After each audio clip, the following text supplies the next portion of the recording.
রামিসা হত্যাকাণ্ডের সাথে জড়িত দুইজন আসামি, মূল আসামি সোহেল এবং তার সহযোগী তার স্ত্রী, তাকে আদালতের মাধ্যমে মৃত্যুদণ্ডের রায় পেয়েছি। রামিসা হত্যাকাণ্ড আমাদের জীবনে থাই পাহাড়ের মতো ভারী হয়ে আছে।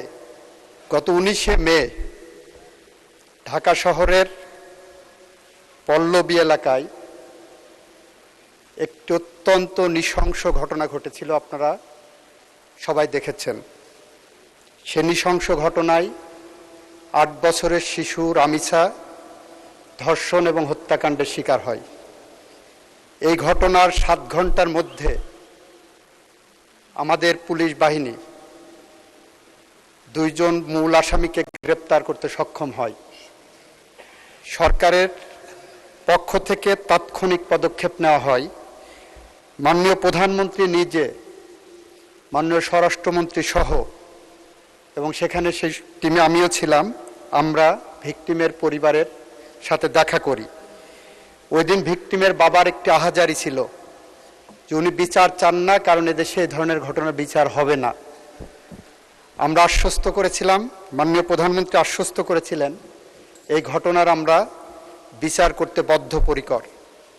মাননীয় স্পিকার, আপনার মাধ্যমে এই মহান সংসদকে জানাতে চাই, আমাদের পুলিশ বাহিনী 5 দিনের মাথায় সুষ্ঠু তদন্ত করে এই ঘটনার পুলিশ প্রতিবেদন দাখিল করেছিলেন 24 তারিখ ঈদের আগে দুপুর 12টার সময়। 24 তারিখ দুপুর 4টের মধ্যে সেই চার্জশিট আমরা সিএমএম কোর্ট থেকে সংশ্লিষ্ট ট্রাইব্যুনালে নিয়ে যাই। মাননীয় স্পিকার, আমাদের সামনে একটা শঙ্কা ছিল, সেটা হলো বাংলাদেশের সমস্ত আদালতগুলো 1 জুন থেকে, নিম্ন আদালত ম্যাজিস্ট্রেসি বাদ দিয়ে নিম্ন আদালত 1 জুন থেকে 15 জুন পর্যন্ত গ্রীষ্মকালীন ছুটিতে যাওয়ার কথা।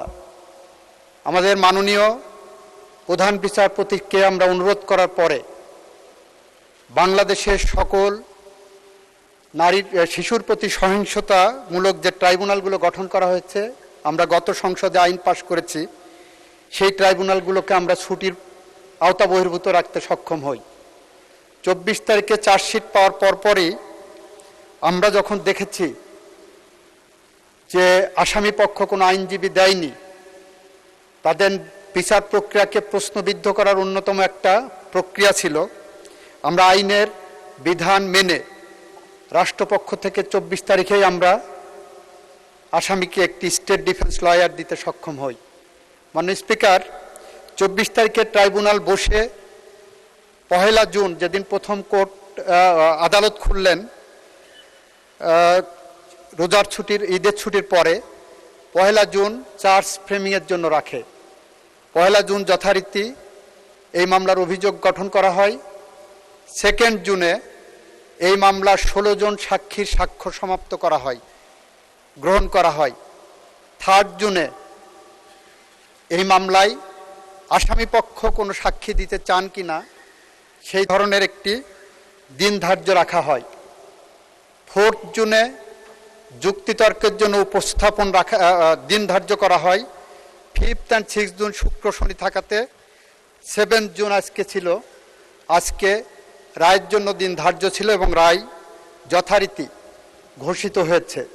আমরা রাষ্ট্রপক্ষ থেকে, প্রসিকিউশনের পক্ষ থেকে সমস্ত সাক্ষ্য সুবাদ উপস্থাপন পূর্বক যে রায় প্রত্যাশা করেছিলাম, যে রায় প্রস্তাব করেছিলাম, যে রায় আদালতের কাছে প্রার্থনা করেছিলাম, আদালত সমস্ত সাক্ষ্য প্রমাণ আলোচনা করে 41 ঘন্টা পর্যন্ত, 41 মিনিট শুধুমাত্র তার পর্যালোচনা এবং আদেশের পাঠটা ঘোষণা করেছেন।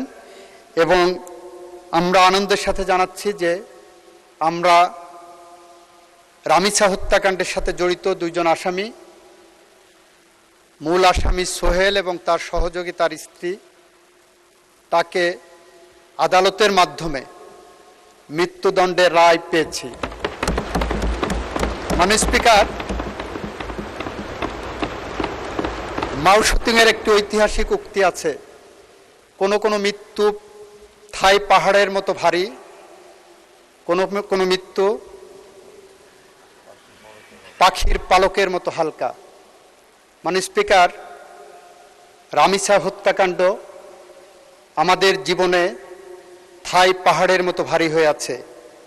আর যদি এই ফাঁসির আসামিদেরকে আমরা ফাঁসি কার্যকরের মধ্য দিয়ে তাদের মৃত্যু ঘটাতে পারি, তাহলে সেটা আমাদের জাতির কাছে পাখির পালকের মতো হালকা হিসেবে আসবে বলে আমরা বিশ্বাস রাখি। মানে স্পিকার, এটুকু ছিল আমাদের পক্ষ থেকে এই মহান জাতীয় সংসদ এবং জাতির কাছে আমাদের দেওয়া প্রতিশ্রুতি। সেদিন আমরা বলেছিলাম, আমাদেরকে যখন সাংবাদিকরা প্রশ্ন করেছিলেন রামিসার বাবা বিচার চান না, এ বিষয়ে আমাদের বক্তব্য কী, আমরা বলেছিলাম এর একমাত্র জবাব হবে তাকে সেই আস্থার জায়গা ফিরিয়ে দেওয়া। আজকে রামিসার বাবা বলেছেন এই বিচারে উনি সন্তুষ্ট, আমরা তার আস্থার জায়গা ফিরিয়ে দিতে পেরেছি। মাননীয় স্পিকার, আপনাকে ধন্যবাদ। ধন্যবাদ মাননীয় মন্ত্রী।